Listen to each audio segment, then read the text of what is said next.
मैं सिमरन तिरवार। अभय न्यूज के 12 अक्टूबर मंगलवार शाम के बुलेटिन में आप सभी का स्वागत है। चलिए देखते हैं दिन भर की कुछ खास खबरें। बुलेटिन के प्रायोजक है आरके डेवलपर्स। इस नवरात्रि करें अपने घर का सपना पूरा। कंफर्म बुकिंग पर होगी फ्री रजिस्ट्री, साथ ही आप पाएंगे 45,000 के गिफ्ट वाउचर, एलईडी टीवी और फ्रिज भी। प्रेम उम्र नहीं देखता, ना ही जात पात और ना ही शहर। अब देखिए ना, ग्वालियर की निजी कंपनी में कार्यरत 62 साल के बुजुर्ग की जयपुर की महिला से फेसबुक पर दोस्ती हुई। दोनों के बीच प्रेम परवान चढ़ा और दोनों फोन के जरिए बातें करने लगे। बात दोस्ती से आगे बढ़ी तो घर में विवाद होने लगे। ऐसे में बुजुर्ग ने घर छोड़ने का फैसला कर लिया। ग्वालियर से निकले बुजुर्ग सीधे जयपुर पहुंचे और अपनी प्रेमिका को लेकर उज्जैन की ट्रेन पकड़ ली। लेकिन उन्हें क्या पता था कि उनके रंग में भंग डालने बेटा पहुंच जाएगा। ग्वालियर से पीछा कर रहे बुजुर्ग के बेटे ने पिता और उनकी प्रेमिका को होटल के कमरे में दबोच लिया। फिर क्या था, होटल में जमकर हंगामा काटा। ये कहानी है ग्वालियर के रहने वाले आलोक चौधरी की। जयपुर की महिला आलोक चौधरी को इस कदर भाई कि उन्होंने अपना परिवार छोड़ दिया। परिवार छोड़ने से पहले आलोक की पत्नी अनुका से जमकर लड़ाई हुई। बेटे अंकुर ने दोनों के बीच सुलह कराने की कोशिश की, लेकिन वह नहीं हो सकी। पिता घर छोड़कर निकले और ग्वालियर से जयपुर की ट्रेन पकड़ ली। अंकुर भी पिता के पीछे लग गया। वह कार से जयपुर पहुंचा और फिर पिता पर निगाह रखी। पिता जब जयपुर की एफसीआई में पदस्थ अपनी प्रेमिका को लेकर जयपुर मैसूर एक्सप्रेस से उज्जैन के लिए निकले तो अंकुर कार से पीछा करते हुए उज्जैन पहुंच गया। उज्जैन आकर आलोक चौधरी ने महाकाल क्षेत्र में स्थित होटल मिलन हॉलिडे में कमरा लिया। बस इसके बाद अंकुर कमरे में पहुंच गया। उसने जमकर हंगामा काटा। इस बीच पुलिस तक भी खबर हुई, लेकिन पारिवारिक मामला होने से पुलिस ने दखल नहीं दिया। अंकुर का कहना है कि उसके पिता और मां के बीच तलाक का केस चल रहा है। पिता जयपुर की महिला के संपर्क में है। इसकी जानकारी होने पर मैंने लगातार पीछा किया और वीडियो और फोटो भी लिए। पिता मां को छोड़ने को तैयार हैं, लेकिन प्रेमिका को नहीं।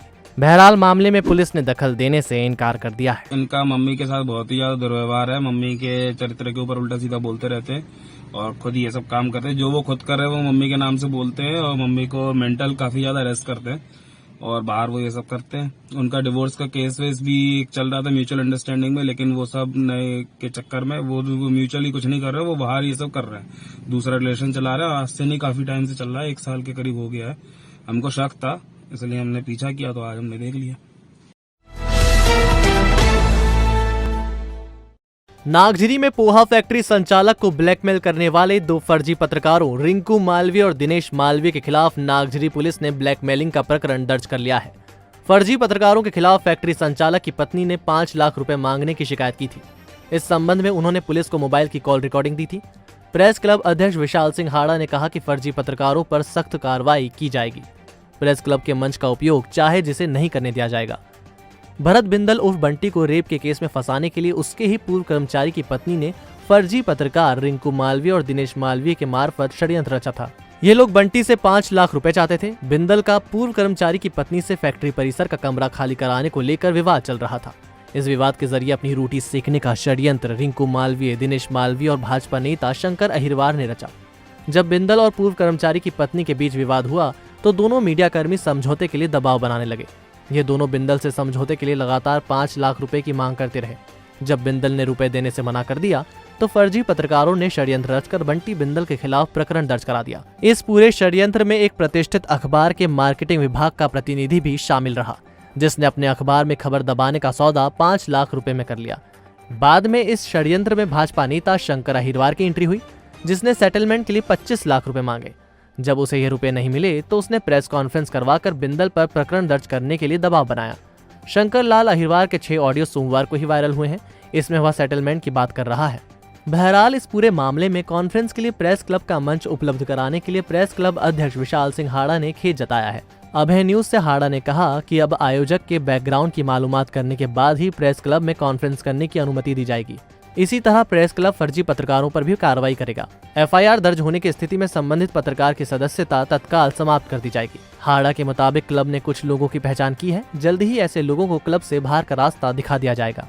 मुझे भी अभी भी मालूम पड़ा है और उनके कुछ ऑडियो क्लिप्स भी बाजार में आए हैं, मेरे पास भी पहुंचे हैं। बड़ी स्पष्ट रूप से कहूँगा कि उसमें एक ऑडियो क्लिप में उन्होंने ये भी कहा है कि मेरी विशाल भाई से बात हुई है।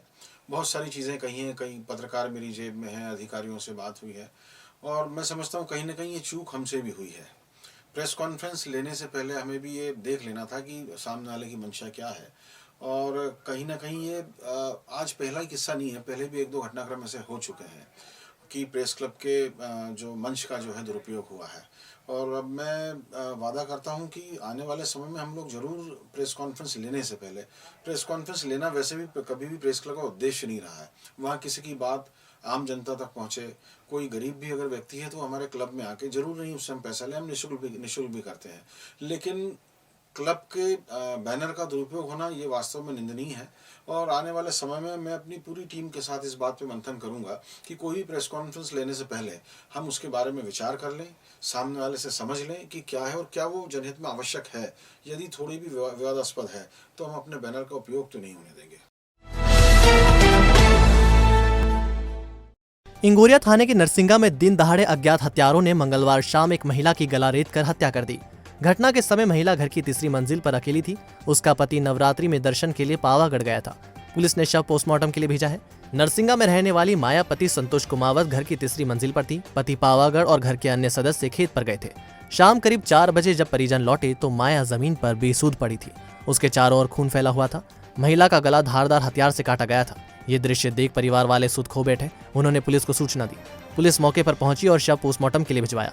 पुलिस यह पता लगाने की कोशिश कर रही है कि माया की हत्या किसने और क्यों की होगी। फिलहाल हत्या की कोई वाजिब वजह सामने नहीं आई है। जावरा के एक सड़क निर्माण कंपनी के कर्मचारी के साथ सोमवार शाम रेलवे स्टेशन पर लूट की वारदात हो गई। कर्मचारी के सिर पर पत्थर मारकर 5,700 रुपए और मोबाइल छीन लिया। जीआरपी ने लूट के बजाय मारपीट का प्रकरण दर्ज किया है। दरअसल रीवा के रहने वाले सागर मिश्रा जावरा में पदस्थ हैं।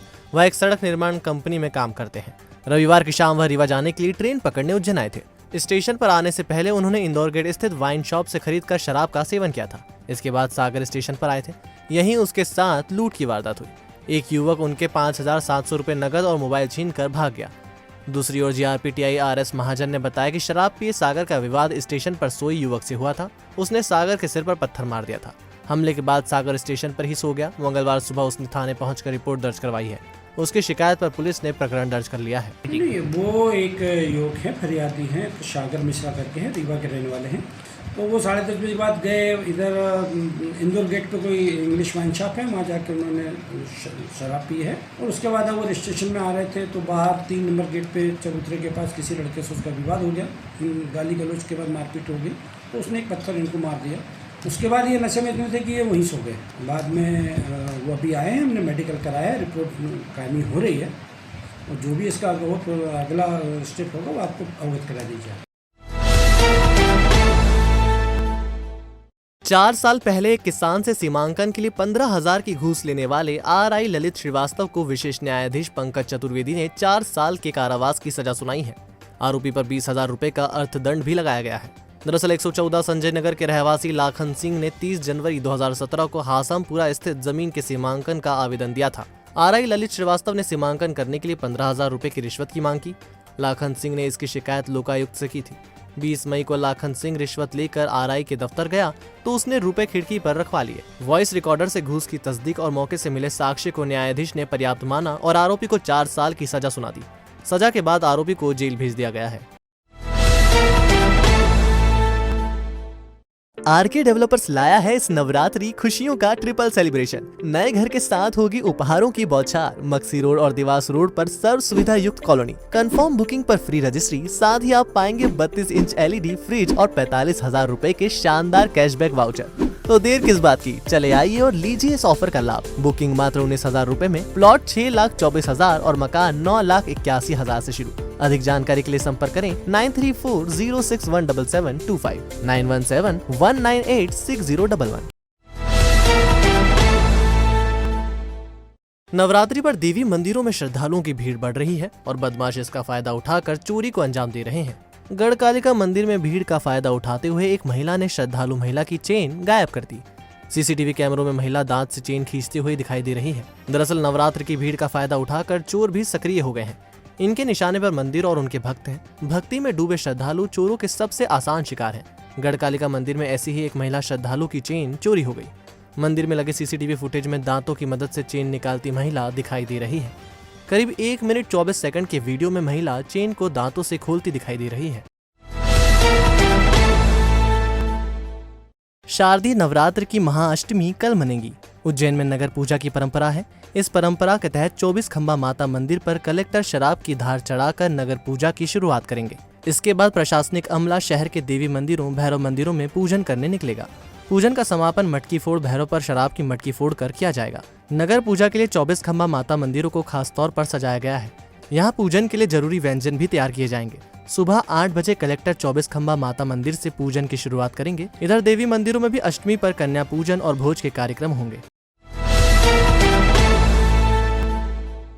नशा मुक्ति के नाम पर एनजीओ लोगों को चूना लगा रहे हैं। 4 दिन पहले तक तृप्ति विहार में संचालित होने वाले परिवर्तन नशा मुक्ति केंद्र के प्रबंधन ने बेगमबाग के एक मरीज के परिजन से 30,000 रुपए जमा कर लिए, लेकिन मरीज को कोई सुविधा नहीं दी। ऐसे में परिजन मरीज को घर ले गए। उन्होंने रुपए वापस मांगे तो केंद्र के कर्मचारियों ने 4 दिन बाद रुपए लौटाने के लिए बुलाया, लेकिन इस बीच प्रबंधन ने केंद्र की जगह ही बदल दी।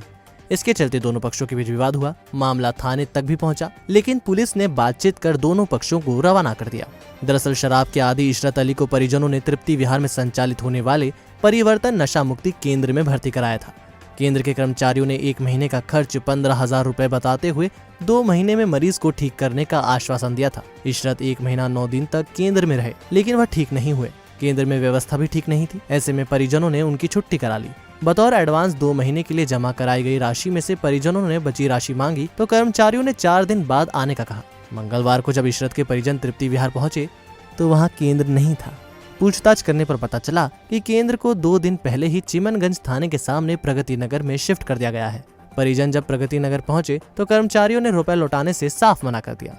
ऐसे में विवाद हुआ तो दोनों पक्ष थाने भी पहुंचे। पुलिस कर्मियों ने बात कर दोनों पक्षों को रवाना कर दिया।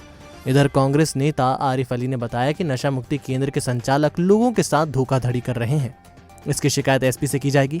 इधर इस संबंध में केंद्र प्रबंधन से बात की कोशिश की गई, लेकिन वह अपना पक्ष रखने को तैयार नहीं हुआ। आज से 4 दिन पहले नशा मुक्ति केंद्र जो है नाना खेड़े पे चलता था तृप्ति विहार में। आज जब वहाँ पैसे मांगने गए तो वहाँ से ये ऑफिस खाली करके चिमनगंज मंडी थाने के सामने आ गए। नशा मुक्ति केंद्र के नाम से सिर्फ फर्जीवाड़ा कर रहे हैं। थाने पे आके भी इनकी कंप्लेंट करी अभी हमने। यहाँ पर भी आने के बाद ना वो कोई कागज़ दिखा पाए ना कुछ कर पाए, कोई ऐसा मामला नहीं रहा। उन्होंने इनके पैसे देने से साफ मना कर दिया, जिसकी कंप्लेंट हम एसपी साहब, एडिशनल एसपी साहब और आईजी साहब को करेंगे। इसी तरह परिवर्तन नशा मुक्ति केंद्र से मुक्त हुए एक और मरीज ने अपनी आपबीती बताई। बेगमबाग कॉलोनी में ही रहने वाले जावेद ने बताया कि उसे 2 अगस्त को परिवर्तन नशा मुक्ति केंद्र में भर्ती किया गया था। लगभग 45 दिन वह वहाँ रहा, लेकिन उसकी हालत में कोई सुधार नहीं आया। उसके साथ मारपीट भी की गई, जिसके निशान अभी तक उसके शरीर पर हैं। इलाज के लिए जावेद के परिजन से भी 34,000 रुपए फीस ली गई थी। ना ये हुई थी कि मेरे को घर वालों ने नशा करता था मैं, तो वहाँ पर भर्ती करा तो बोला अस्पताल है और शुरू में बोला कि अच्छा इलाज चलता है यहाँ पर और ये और घर वालों को खाना और सभी लोग परेशान है। मतलब वहाँ पर मारती ऐसा मारती, कोई अपराध में पुलिस भी नहीं मारती, ऐसा मारते हैं लोग। सेंटर है नशा मुक्ति केंद्र, नशा करता था मैं तो घर वालों ने भर्ती कराया। तो ये वो सर है मेन सेट इसमें, और एक रोमित सर और एक कमलेश नाम का है। ये कमलेश वहाँ पर इसको फाइटर बना रखा है। ये मारता बहुत बेरहमी से। बहुत 2 महीने के 34,000 रुपये लिए। पहले 12,000 रुपये महीने की बात हुई थी। 10,000 रुपये इन्होंने डिटॉक्स बोलते 3 बाटल ग्लूकोज की चाहिए, उसके 10,000 रुपये चार्ज लगाया। टोस्ट बनाने वाली फन एंड फूड इंडस्ट्रीज के 3 संचालकों के खिलाफ खाद्य विभाग ने नागझरी थाने में प्रकरण दर्ज कराया है। फैक्ट्री में तैयार हो रहे टोस्टों में सैकरीन उपयोग की जा रही थी। खाद्य विभाग की टीम ने 23 सितंबर को इंडस्ट्रियल एरिया स्थित फन एंड फूड इंडस्ट्रीज में दबिश दी थी। यहाँ गंदगी के बीच टोस्ट बन रहे थे। इतना ही नहीं, टोस्ट को मीठा बनाने के लिए शक्कर की जगह सैकरीन का उपयोग किया जा रहा था। विभागीय अधिकारियों ने फैक्ट्री से मैदा, पाम ऑयल, रंग के सैंपल लिए थे। राज्य प्रयोगशाला से मिले रिजल्ट में टोस्ट में सैकरीन की मिलावट पाई गई है। इस आधार पर खाद्य विभाग ने प्रभारी विक्रेता मोहम्मद जुबैर, फैक्ट्री संचालक गुलरेज खान और सुरेश शर्मा के खिलाफ नागझरी थाने में मुकदमा दर्ज कराया है। शिप्रा नदी में सोमवार को मिले युवक के शव की पहचान कर ली गई है। युवक इंदौर का रहने वाला सतीश पिता राजेंद्र राव है। 35 साल का सतीश गंभीर बीमारी से पीड़ित था और पत्नी उससे अलग रह रही थी। पीएम के बाद शव परिजनों को सौंप दिया गया है। एक अन्य घटना में रामघाट क्षेत्र में छोटी रपट के पास नदी में नहाते वक्त गणगौर दरवाजा निवासी नदीम पिता सलीम की मौत हो गई। मनोविकास विशेष शिक्षा महाविद्यालय, जहां बीएड बौद्धिक मंदता, डीएड बौद्धिक मंदता, डीएड बधिरांधता उपलब्ध पाठ्यक्रमों के साथ शिक्षकों को तैयार किया जाता है। प्रशिक्षित प्राध्यापकों के साथ सर्व सुविधा युक्त कक्षाएं, आधुनिक library, computer lab, online offline शिक्षण, सांकेतिक भाषा कक्षाएं, जॉब प्लेसमेंट, परामर्श एवं व्यवधान रहित वातावरण उपलब्ध है। अधिक जानकारी के लिए संपर्क करें 9993437330 9827448830। हमारा पता सेक्टर 9 जवाहर नगर उज्जैन। पुलिस थाने के सामने रहने वाले अनाज व्यापारी सुभाष भटेवरा की 3 महीने की पोती का शव तीसरी मंजिल पर स्थित पानी के टैंक में मिला। मंगलवार की दोपहर 1 बजे ही भटेवरा पोती को खिलाकर व्यापार के लिए गए थे। बेटा मकान की निचली मंजिल पर सेंटर पर बैठा था। घर में सास और बहू अकेले थे। 3 महीने की बच्ची कैसे तीसरी मंजिल पर पहुंची, पुलिस इस पहेली को सुलझाने में लगी है।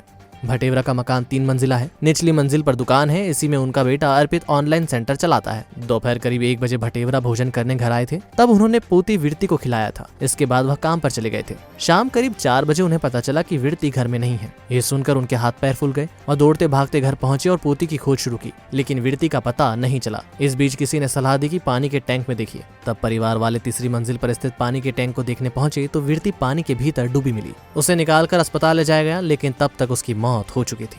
अब पुलिस इस बात को लेकर उलझी हुई है कि 3 महीने की बच्ची तीसरी मंजिल तक कैसे पहुंची। दोपहर 1 से 4 बजे तक घर में भटेवरा की पत्नी और बहू स्वाति साथ थी। इन दोनों को बच्ची के बारे में कैसे पता नहीं चला। इस पहेली को सुलझाने की कोशिश पुलिस कर रही है। फिलहाल पुलिस ने मर्ग कायम कर लिया है। परिजनों के बयान और पीएम रिपोर्ट के बाद ही सही स्थिति का खुलासा होगा। आरके डेवलपर्स लाया है इस नवरात्रि खुशियों का ट्रिपल सेलिब्रेशन। नए घर के साथ होगी उपहारों की बौछार। मक्सी रोड और देवास रोड पर सर्व सुविधा युक्त कॉलोनी। कंफर्म बुकिंग पर फ्री रजिस्ट्री, साथ ही आप पाएंगे 32 इंच LED फ्रिज और 45,000 रुपए के शानदार कैशबैक वाउचर। तो देर किस बात की, चले आइए और लीजिए इस ऑफर का लाभ। बुकिंग मात्र 19,000 रुपए में, प्लॉट 6,24,000 और मकान 9,81,000 से शुरू। अधिक जानकारी के लिए संपर्क करें 9340617725 9171986011। शहर की पॉश कॉलोनी सिविल लाइन क्षेत्र में एसडीएम खातेगांव त्रिलोचन गौड़ के सरकारी आवास में चोरी करने वाले 2 आरोपियों को पुलिस ने गिरफ्तार कर लिया है। आरोपियों का एक साथी फरार है। आरोपी एसडीएम की नेम प्लेट पढ़कर उसे कलेक्टर का घर समझ बैठे थे। इसलिए ही उन्होंने पत्र छोड़ दिया था कि अगर घर में पैसे नहीं थे तो ताला नहीं लगाना था कलेक्टर। शहर में हो रही लगातार चोरियों की वारदात का खुलासा करने के लिए एसपी डॉक्टर शिवदयाल सिंह ने एएसपी मंजित सिंह चावला, सीएसपी विवेक सिंह चौहान के नेतृत्व में टीम गठित की थी। थाना प्रभारी उमराव सिंह ने एसडीएम के घर की चोरी के मामले में बिहारीगंज देवास के कुंदन ठाकुर पिता नरेंद्र ठाकुर और शुभम पिता छोटू को गिरफ्तार किया है। आरोपियों ने वारदात करना कबूल कर लिया है। उनसे 4,000 रुपए नकद और स्टील का एक डिब्बा बरामद किया गया है। आरोपियों के खिलाफ कोतवाली में आपराधिक प्रकरण दर्ज है। वारदात करने वाले आरोपियों का एक साथी प्रकाश उर्फ गंजा फरार है। आरोपियों ने पूछताछ में बताया कि तीनों बदमाशों ने एसडीएम के घर के बाहर लगी डिप्टी कलेक्टर की नेम प्लेट को कलेक्टर पढ़ लिया था। अधिक माल मिलने की आशंका के चलते उन्होंने वारदात की, लेकिन जब उम्मीद से कम रुपए मिले तो कलेक्टर के नाम लेटर लिखकर चले गए। फिलहाल पुलिस गिरफ्तार आरोपियों की लिखावट की जांच हैंड राइटिंग एक्सपर्ट से करवा रही है। 2 आरोपियों को हिरासत में लेकर कड़ी पूछताछ की गई। घटना स्थल की तस्दीक भी रात में कराई गई उनके द्वारा। तो उनके द्वारा कबूल किया गया है चोरी की थी। उन्होंने लेटर भी इसलिए लिखा था कि उन्होंने डिप्टी नहीं पढ़ पाया था, सिर्फ कलेक्टर पढ़ लिया था कि ज़्यादा पैसों की उम्मीद थी कि 1,00,000-2 लाख मिलेंगे, परंतु उनके पास 4-5 हज़ार चिल्लर मिली थी, तो वो लेके नकूजत। ये 2 जो पकड़े गए हैं, इन दोनों के विरुद्ध, कुंदन के विरुद्ध 6 आपराधिक प्रकरण हैं संपत्ति संबंधी, और शुभम और छोटू जायसवाल पर 5 अपराध। इनका जो मेन सरगना है प्रकाश गंजा, वो थाने का हिस्ट्री सीट है, उस पर भी 10-12 आपराधिक प्रकरण अभियोग है। उसकी तलाश कर रहे हैं, अभी वो पुलिस की गिरफ्त में नहीं आया। महाकाल मंदिर में अब ऑनलाइन दान की व्यवस्था भी शुरू कर दी गई है। इसके लिए मंदिर की दान पेटियों पर बारकोड लगा दिए गए हैं। अब श्रद्धालु बारकोड को स्कैन कर ऑनलाइन दान कर सकते हैं। हालांकि ऑनलाइन दान से पुजारियों की परेशानी बढ़ गई है, क्योंकि पेटी से निकले दान में से तय हिस्सा पुजारियों को दिया जाता है। ऑनलाइन ट्रांजैक्शन होने पर यह हिस्सा पुजारियों को कैसे मिलेगा, इस पर संशय बना हुआ है। बड़नगर पुलिस ने बस स्टैंड क्षेत्र में मोबाइल के जरिए चल रहा ऑनलाइन सट्टा पकड़ा है। इस मामले में एक आरोपी को गिरफ्तार किया है। उससे 5 लाख रुपए का हिसाब मिला है। आरोपी ने पुलिस को बताया कि वो 2 अन्य लोगों के साथ मिलकर ऑनलाइन सट्टा करता है। नाप तोड़ ठीक नहीं होने पर 4 संस्थानों के संचालकों के खिलाफ प्रकरण दर्ज कराया है। दरअसल भैरवगढ़ क्षेत्र की मालवा एग्रो सर्विसेज पर 1 टन के मुद्रांकित बाट नहीं मिले। इसी तरह हरिकृपा किराना, मुराहानी किराना और बाबाजी हार्डवेयर पर तोल कांटे सत्यापित नहीं मिलने पर प्रकरण दर्ज किया गया। दुर्गा प्रतिमा विसर्जन के पहले होमगार्ड कमांडेंट ने विसर्जन स्थलों की सुरक्षा इंतजाम की समीक्षा की। घाटों पर इस दौरान 110 जवान तैनात रहेंगे। ये लाइफ जैकेट बोर्ड से लेस होंगे। प्रतिमाओं का विसर्जन केडी पैलेस पर होगा। संभाग की ऑडिट आपत्तियों की समीक्षा संभाग आयुक्त संदीप यादव 13 अक्टूबर को करेंगे। बृहस्पति भवन में यह समीक्षा शाम 5 बजे होगी। उज्जैन में 216 नए शिक्षकों ने ज्वाइन कर लिया है। उज्जैन जिले में उच्च माध्यमिक कक्षाओं के लिए 276 शिक्षकों की नियुक्ति की गई है। इसी तरह माध्यमिक स्तर के 105 शिक्षकों में से 66 ने ज्वाइन कर लिया है। 6 करोड़ 84 लाख की लागत से जिले में नए विद्युत उपकेंद्र बनेंगे और ट्रांसफार्मर लगाए जाएंगे। ग्रामीण आजीविका मिशन के तहत घटिया में स्व सहायता समूह की 40 महिलाओं ने दीदी कैफे शुरू किया है। कैफे से चाय एवं स्व अल्पाहार का विक्रय किया जा रहा है। उज्जैन में पहली बार यूनाइटेड 18 शॉप लेकर आए हैं एक अनोखा ऑफर। आप पाएंगे 1000 रुपए की खरीदी पर 20% मूल्य की अन्य खरीदी, 5000 की खरीदी पर 25% और 10,000 की खरीदी पर 30% मूल्य की अन्य खरीदी। जेंट्स वियर की संपूर्ण श्रृंखला एक ही स्थान पर। Jeans, trouser, shirt, short shirt, men's kurta और भी बहुत कुछ। तो एक बार अवश्य पधारें। हमारा पता है यूनाइटेड 18 शॉप, मिनी चौपाटी की गली, फ्रीगंज, उज्जैन 9752244339।